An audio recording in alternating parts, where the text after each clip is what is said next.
Sega trashes America, and other salacious headlines on Segaiden episode 79. This is ridiculous, Mr. Moore. The voters are being forced to choose between an idiot and an ineffectual female. Arriving on Master System about a month after the NES version shipped, this version of Rampage seems like a grave tactical error, because it's so much better than the NES port. But sadly, Activision brought Rampage to Master System just a little too late to enjoy the fruits of the holiday 1988 shopping season. That's the greatest Christmas gift they could have possibly offered to Nintendo, because if kids saw these two different takes on the manic Midway coin-op running side by side in stores, there's about a 0% chance that they would have wanted the NES cart. I mean, not that any store on Earth would actually have set up two display kiosks for rival systems side by side, playing ports of the same arcade game during this era. And anyway, most kids had the NES system, so they would have been fine settling for that adaptation. But in the imaginary world of potential gaming pasts where NES and Master System software existed on equal footing, and all other factors were totally moot, this cartridge would have climbed the NES cart and smashed it to pieces just like the giant monsters wrecking cities. If only they had both been available for the 1988 holiday season. What I'm saying here is that Rampage on Master System is very good, and it deserved better. But life isn't fair, you know? Now, don't misunderstand, this is not a perfect arcade port. As you'd expect, it fails to reproduce the coin-op machine's 3-player simultaneous action. The Master System only had 2 controller ports, and to my knowledge, no home version of Rampage would allow a third player to join the action until the Lynx's port, which used that system's link capabilities to incorporate not only a third, but a 4th player. The downside to the Lynx version, of course, was the system's meager resolution and the game's hulking sprites made for an incredibly cramped view of the action where desperate soldiers shot at you from off-screen, which always sucks. I mean, you can't really avoid most attacks in Rampage anyway. Midway designed the game to be a quarter gobbler where you just tank damage until you have to insert another coin, but who doesn't hate taking damage from unseen sources? It's just rude. The Master System version feels like the midway point, as it were, between the Lynx and the NES games. It features much larger sprites than Data East's NES title, with considerably greater detail and more vibrant colors, which puts the overall visual style closer to that of the arcade machine. The Master System did have a lower graphical resolution than the NES, 192 vertical lines versus 224, which makes the stages feel a little more crowded than Data East's port.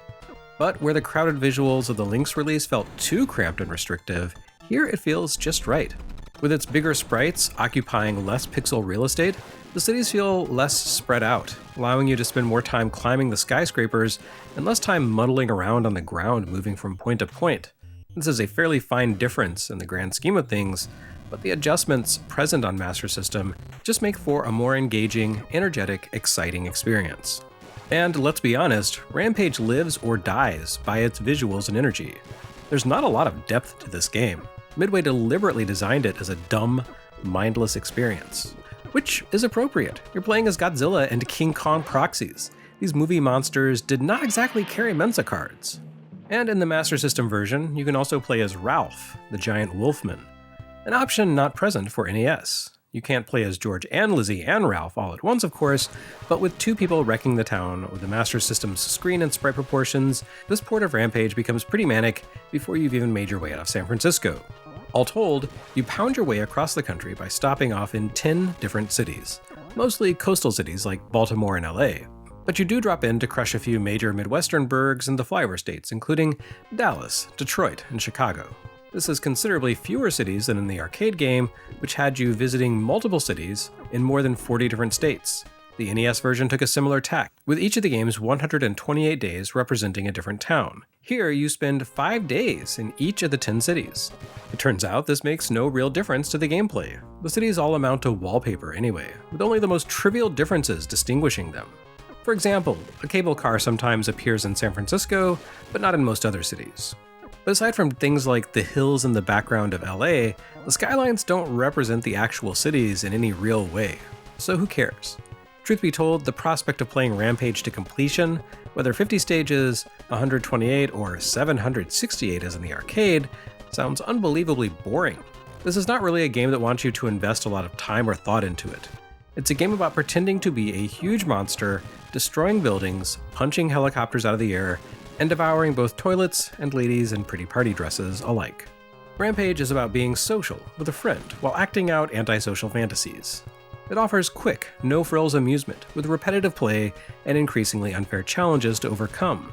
This game does not expect you to engage your critical thinking, and if Sega reduced its purported content by giving you title cards that indicate the generic cities you visit lack the road trip sensation of the coin-op title, that doesn't change the fact that this version looks and plays better than any competing console release.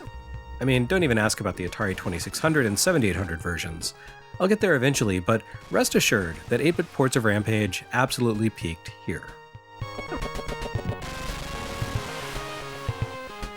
The third game in a series arrives here, but is this a strikeout, a triple play, or some other baseball-related thing involving the number 3? I don't know.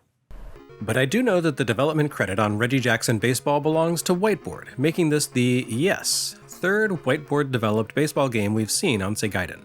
They got their start way back with Great Baseball, which memory tells me was a wholly cromulent take on the sport. After that, they decided to get a little more specific as they plowed that baseball furrow. Whiteboard also gave us Nekkyu Koushien for Mark III, a game that remained exclusive to Mark III because it focused singularly on a form of baseball that could never be mistaken for some other region's take on the sport. It's not that Nekkyu Koushien played differently, mind you, but only Japan celebrates high school baseball championship games with Oendan spirit squads and honest-to-God cheerleaders. For this third take on that most favorite of pastimes, Whiteboard flipped to the polar extreme by creating a cartridge that depicts an undeniably American iteration of the sport. In fact, that was the actual name on the Mark III cartridge, American Baseball. In America, I guess Sega realized it needed something more than, hey, it's baseball the way we play it here to stand out, since the default format for baseball video games in the US is the American Major Leagues. So they reached out to the sport's hottest rising athlete and put him on the cover. Well, maybe not. Cover athlete Reggie Jackson had actually retired as a player about a year and a half before the Master System game bearing his name and likeness showed up at retail. Honestly though, that wasn't so unusual at the time. I feel like back in the 80s, the truly great pro athletes tended to have cachet long after they'd passed the youthful peak of their careers. And you could find quite a few games bearing the names of retired or extremely senior athletes on shelves around the time that Jackson's endorsement appeared. I mean, just look at one-on-one basketball, a perennial presence throughout the 1980s, built on the acclaim of stars who dominated the sport a decade earlier. And Absolute published a game based on Pete Rose for Atari consoles, right around the time that he retired due to a scandal. So, all things considered, Jackson wasn't the worst pick to headline a baseball game in 1989. His batting prowess helped the teams he played for earn the pennant throughout his entire career, making him one of the most respected and beloved figures in baseball during arguably its peak of popularity in America. And Jackson's presence helped legitimize this game as American Baseball, despite the league license being tied up by LJN and their deeply mediocre Major League Baseball for NES. Reggie Jackson Baseball clearly features the teams, cities, and approximate player strengths and weaknesses of the real-life MLB, but none of those things are explicitly named in-game. And that's okay, because Reggie Jackson is on the cover, an icon of the sport. Official names or not, Jackson's presence made the conceit pretty clear. There may only have been a team called Oakland, but that was obviously meant to be the Athletics. Plus, Reggie Jackson Baseball does feature one unique element to set its fairly standard baseball gameplay package apart from the competition and tie it to Jackson specifically, a home run contest mode. Given that power hitting was Jackson's whole thing, this is a nice way to tie the game to his legacy and give players something to do besides sit through an entire standard game. Weirdly, Jackson's likeness doesn't actually appear in-game, despite it featuring some player likenesses on the stadium jumbotron. His name simply graces the box, while the content of the game has nothing to do with him. Well, except the home run contest. I can't really begin to guess if Whiteboard developed this, knowing that Sega of America planned to put Jackson's likeness on the box and adjusted the in-game content to fit the endorsement, or if Sega of America saw that Whiteboard had created a game with a home run contest and said, you know who kicked ass at home runs and would be an affordable tie-in now that he's retired? I guess it doesn't matter. The simple fact that Jackson graces this game makes Reggie Jackson Baseball a significant departure for Sega. The first time they had teamed up with a pro athlete for a US release. Sega of Japan had dabbled in licensing likenesses, of course, making games around the likes of Yoko Ishino and, more relevantly, Dump Matsumoto. But this was new for Sega of America. No, Rocky does not count as a pro athlete endorsement. pro sports games built around star athletes and league brands, both first and third party, would be a major part of Sega's publishing strategy for the Genesis and beyond. And it started here, with Mr. October, in the October of the Master System's life, in March 1989. Funny how things work out. Sega Challenge gave Reggie Jackson Baseball what appears to be, so far as I can tell, the most comprehensive look at a sports game that the newsletter ever produced. A single page in issue 5. It even got a cover mention. So Reggie Jackson Baseball received equal treatment to Golvelius, R-Type, and Rambo 3. However, despite also having a name that began with the letter R, Rampage did not receive any sort of coverage in the magazine. You'd think it would have been a pretty big deal, all things considered, but Sega's marketing team didn't agree. Well, the fact that the Sega Challenge was only like 16 pages long and barely had any space for anything at all probably factored in there too, I guess.